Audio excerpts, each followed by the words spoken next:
When we think of empire in India, we usually have a very specific image in our heads. Right. We think of the Mauryas in the north with their massive armies, or maybe the Cholas later on with their navies conquering Southeast Asia. We think of scale, we think of conquest. But today, we are looking at a dynasty that didn't just expand borders. They literally terraformed the landscape. That's a great way to put it. I want you to imagine a king looking at a mountain, a solid granite mountain, and not seeing an obstacle, but seeing a chariot. And then having the audacity to say, cut the whole mountain away until only the chariot is left. It is audacious. And it's not just the stone, it's the intellect. We are talking about a city that was the Oxford of the South, while Europe was effectively, in the Dark Ages. A place where the greatest minds of Buddhism and Hinduism collided. Absolutely. And just to keep things spicy, a rivalry so bloody it makes Game of Thrones look like a playground dispute. Oh, for sure. We have burning capitals, revenge campaigns, and kings who were poets one day and mass murderers the next. It sounds like fiction, but this is the history of the Pallavas. And for anyone listening who wants to understand the bedrock of South Indian culture. Which is so important. Or for UPSC aspirants, the absolute do-or-die topics for art and culture, this is it. The Pallavas aren't just a chapter in the book, they wrote the book. So we're going to dive deep into the titans of Tondamandalam. But before we unsheath our swords, and trust me, there's a lot of sword work coming up, I have a humble request. This deep dive is brought to you by the Simplified UPSC by PPP YouTube channel. And we've gone through a mountain of sources, textbooks, inscriptions, copper plates, so you don't have to. Precisely.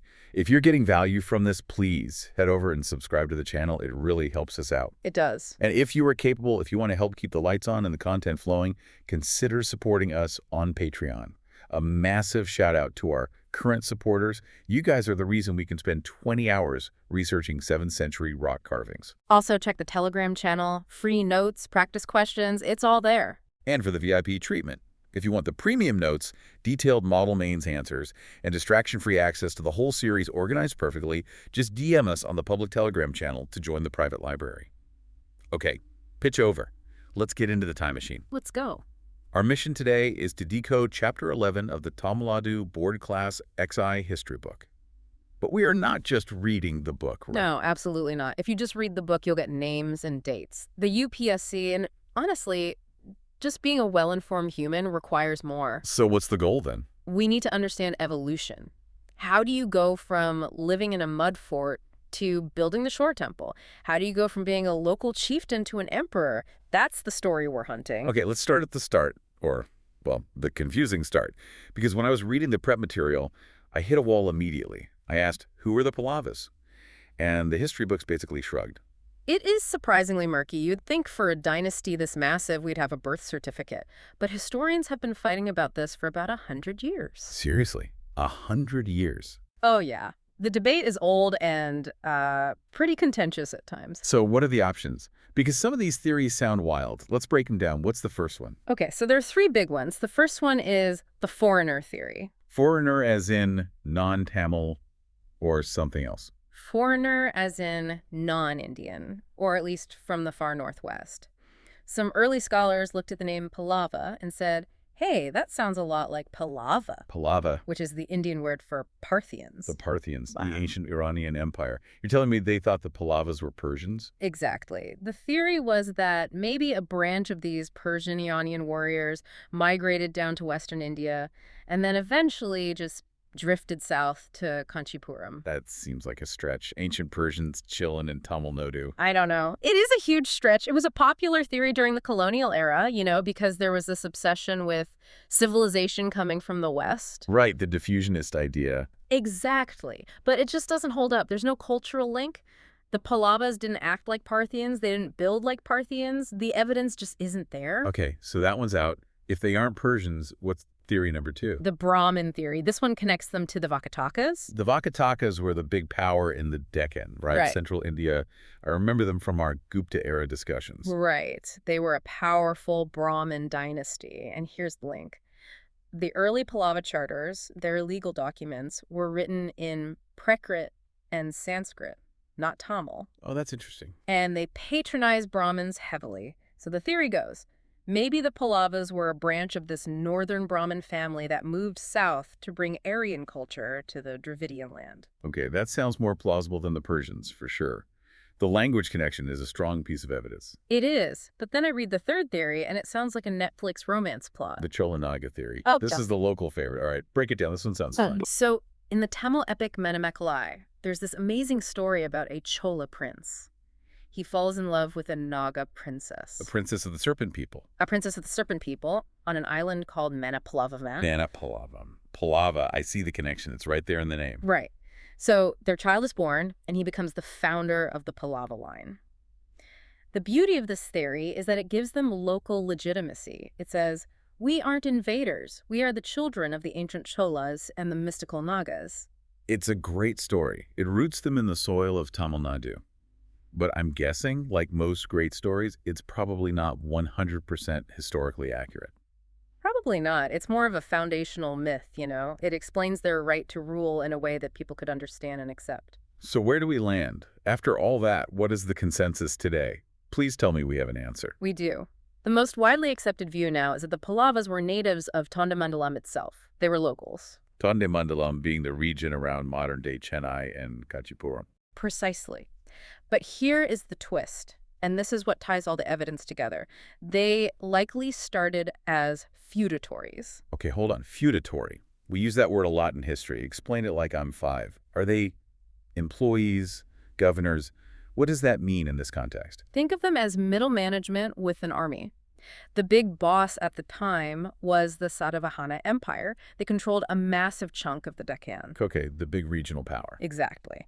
The Pallavas were likely local chieftains employed by the Satavahanas to keep order in the chaotic southern borderlands. So they were the border guards, the guys on the frontier. In a way, yes. And this explains the language puzzle. Remember I said their early inscriptions were in Prakrit. Yeah, which seemed weird for a Tamil dynasty. It's not weird if they were working for the Satavahanas because Prakrit was the official administrative language of the Satavahana Empire. Uh-oh. It's like how an Indian civil servant today writes reports in English. It doesn't mean they are English. It just means that's the language of the bureaucracy. That clicks. That totally makes sense. So the Satavahanas are the big dogs. The Pallavas are the local enforcers using the boss's language. But then the boss falls. The Satavahana Empire collapses in the 3rd century AD. A huge power vacuum opens up. And what does middle management do when the CEO disappears? They promote themselves. They declare independence. The Pallavas essentially said, we are the captains now. And over the next few centuries, you see this beautiful transition in their records. What do you mean? They start in Prakrit, then they shift to Sanskrit as they try to assert, a high culture, classical legitimacy. And finally, they adopt Tamil. They become fully integrated into the region they rule. Talk about a glow up from border guards to emperors. But it wasn't a straight line. We usually divide them into 3 buckets. You have the early Prakrit line, mostly just names on couple plates. Yeah. Then the second Sanskrit line. Right. But the Pallavas that we care about, the builders, the warriors, the ones who created Mahabalipuram, that's the 3rd line. And when does that start? Late 6th century. And it starts with a man named Simhavishnu. Simhavishnu. Great name. Lion Vishnu. He lived up to it. You have to understand the context. Before Simhavishnu, the Tamil country was in what traditional historians call the Kalabra interregnum. The Dark Age. We've heard that term before. Yes. The Kalabras are a huge mystery. We don't know much about them other than that later dynasties hated them. Why? What did they do? They were likely anti-Brahmin, maybe Buddhist or Jain patrons, and they just completely disrupted the traditional order. The Pallava and Pandya records basically call them evil rulers who upset the Dharma. Okay, so Simhavishnu is the hero of the story. He's the hero because he destroyed the Kalavras. He cleared the board. So he wipes out the mysterious bad guys. He wipes them out. He also smacks down the Cholas, who were very weak at this point, basically just local landlords, and he pushes the Pallava borders all the way south to the Kaveri River. That's a massive expansion. It's the foundation. Without Simhavishnu, there is no Mahabalipuram.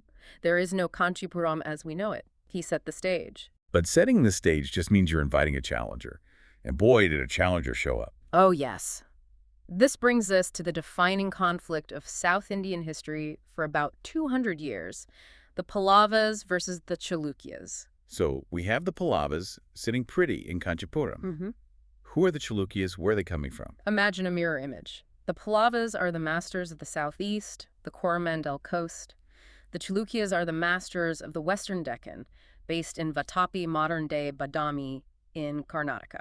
So 2 rising powers on either side of the peninsula? Exactly. Both are rising powers, both are ambitious, and there is no buffer zone between them. It's inevitable. 2 tigers, 1 mountain. Exactly. And the first round of this fight features one of the most fascinating characters in Indian history, Mahendravarman.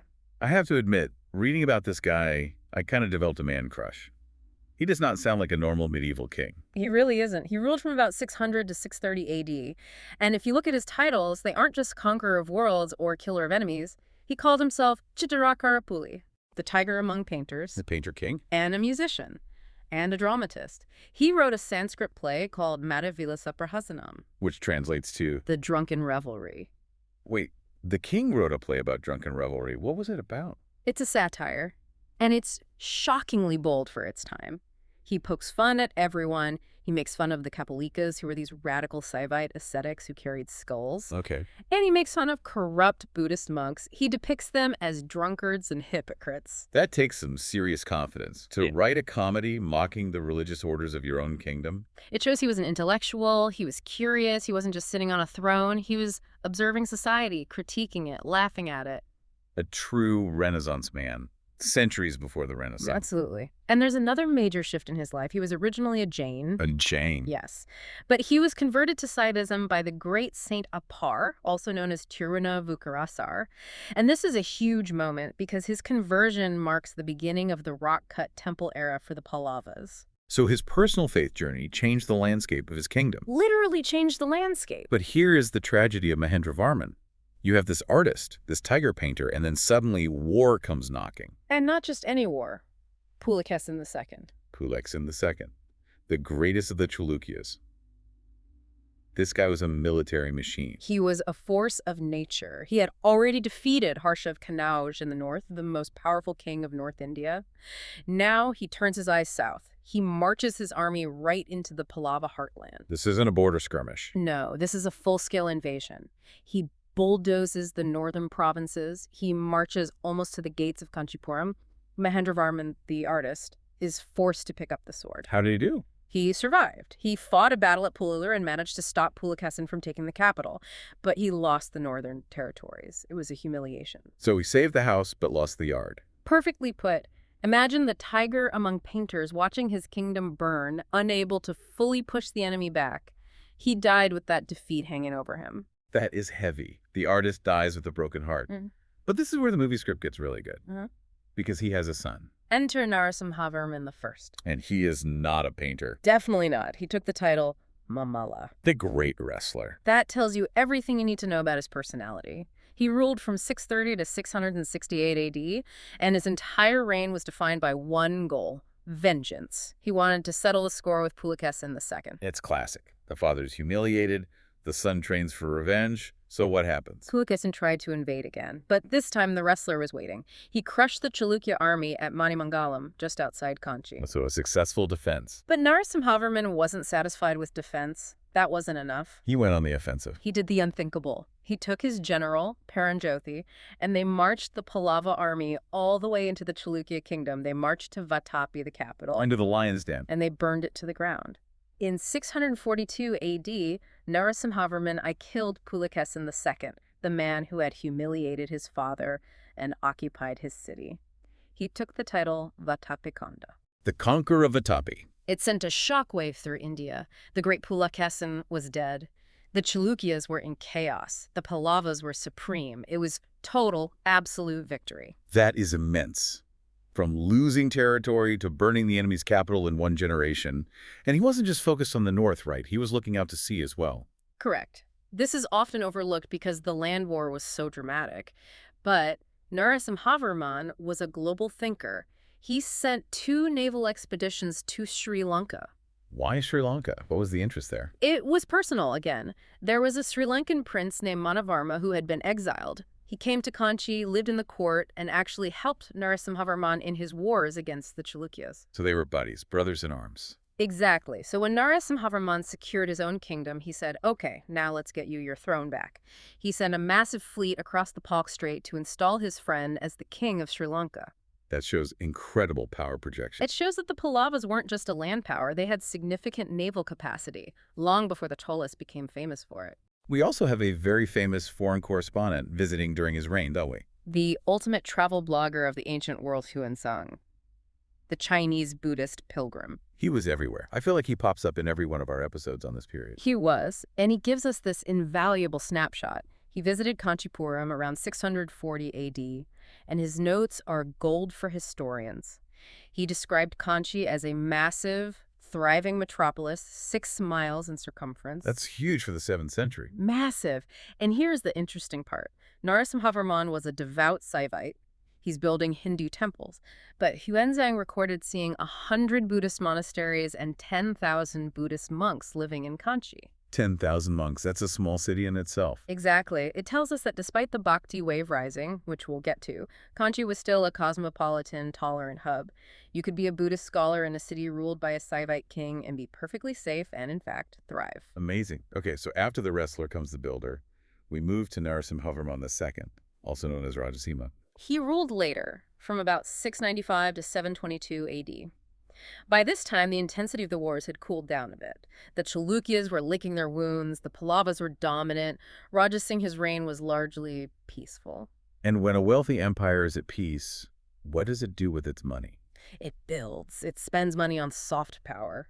Rajasimha is responsible for the transition from rock-cut to structural temples.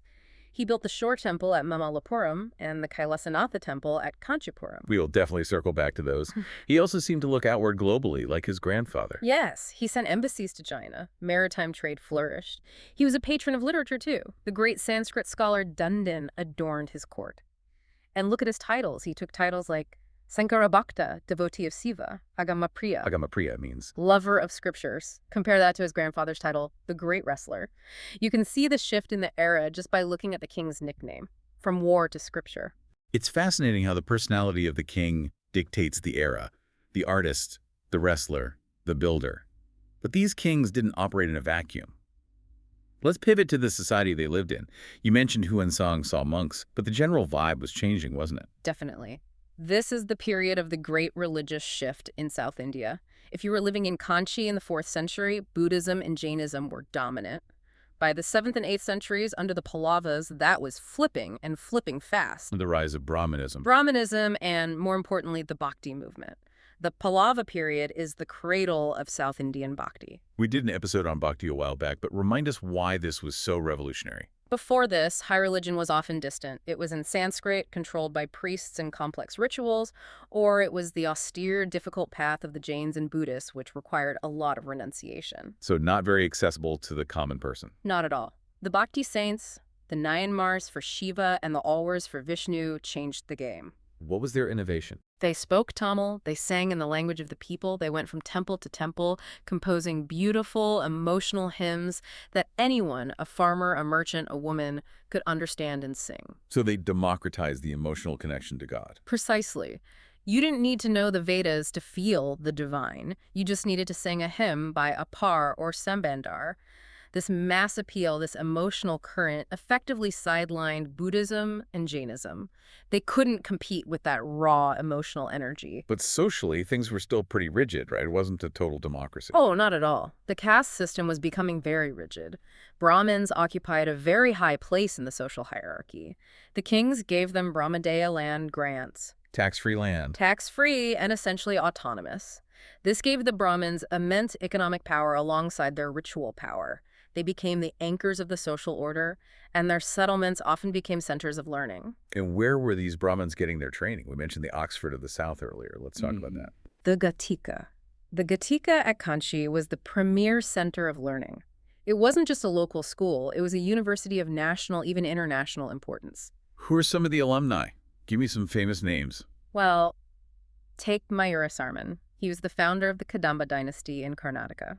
He originally came all the way to Kanchi just to study the Vedas. Wait, a future king went to Kanchi for his education.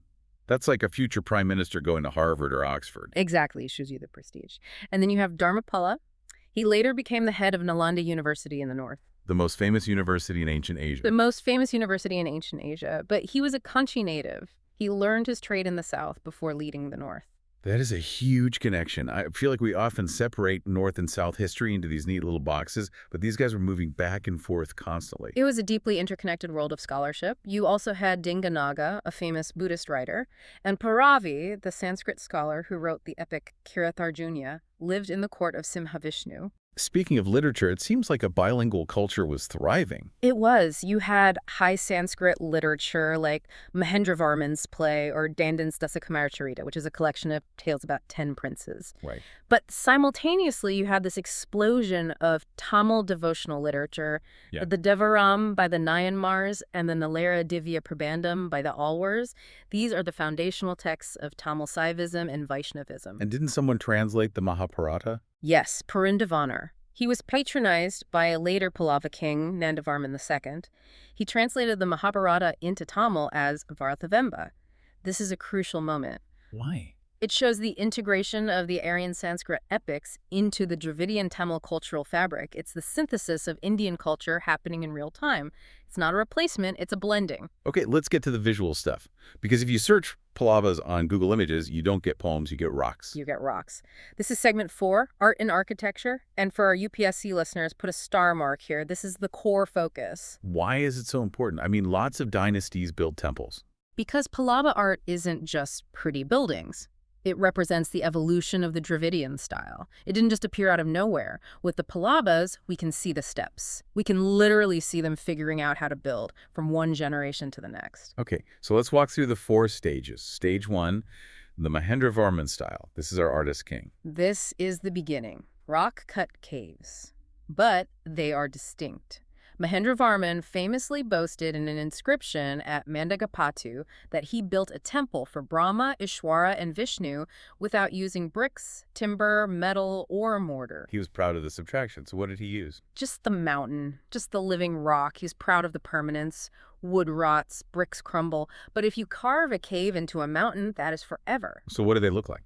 They are excavated temples, literally halls dug into rock faces. They usually have very heavy, thick pillars and are relatively simple. No pillars in the middle of the hall, just these excavated spaces. You see these at Mandagapattu, Mahendravadi, and Tiruchirappalli.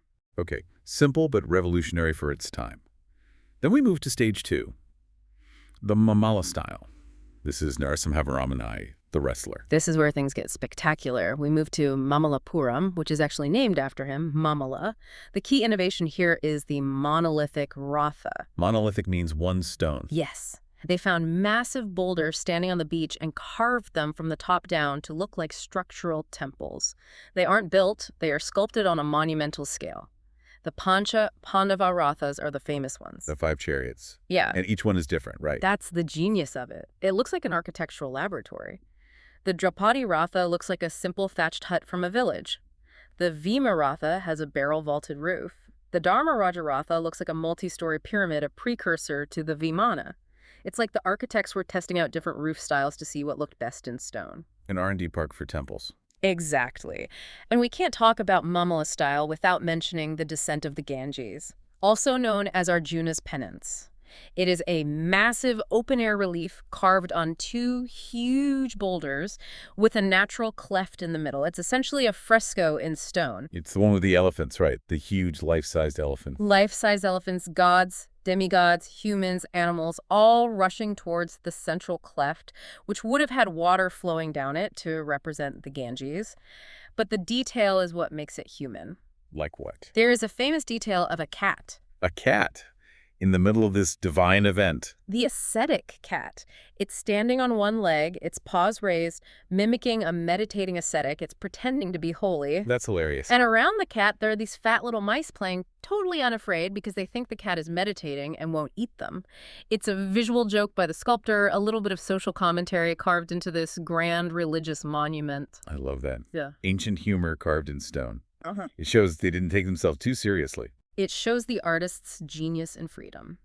Okay, so moving to stage 3, the Rajasimha style. The builder. This is a massive technological leap. We stop carving existing rocks and start building with quarried stone blocks. Structural temples. Why the switch? What was wrong with carving mountains? Because when you carve a rock, you are limited by the size and shape of the rock. If you want a bigger temple, you need a bigger mountain. But if you build with blocks, you can go as high as you want. You have total creative freedom. That makes sense. It's scalable. So Rajasimha builds the shore temple at Mamallapuram. It's the first major structural temple in South India. It faces the ocean, tackling the salt and wind for 1,300 years. It's just breathtaking. And the Kailasanatha temple? That is the masterpiece. It's located in the capital, Kanchipuram.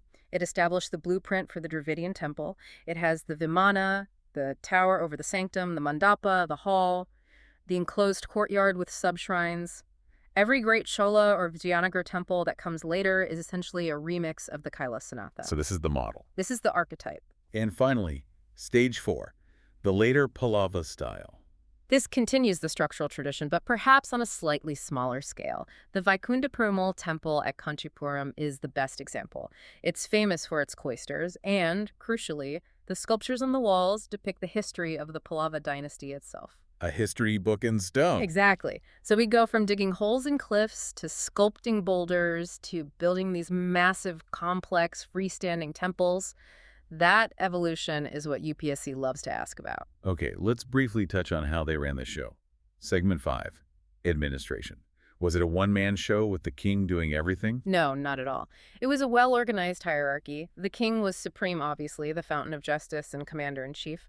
But the kingdom was divided into units for easier governance. Like states and districts. Similar concept. The kingdom was divided into khaddams, and these khaddams were administered by officers appointed directly by the king. And the money. How'd the government fund all these wars and temples? Land tax. Always land tax. It was the primary source of revenue.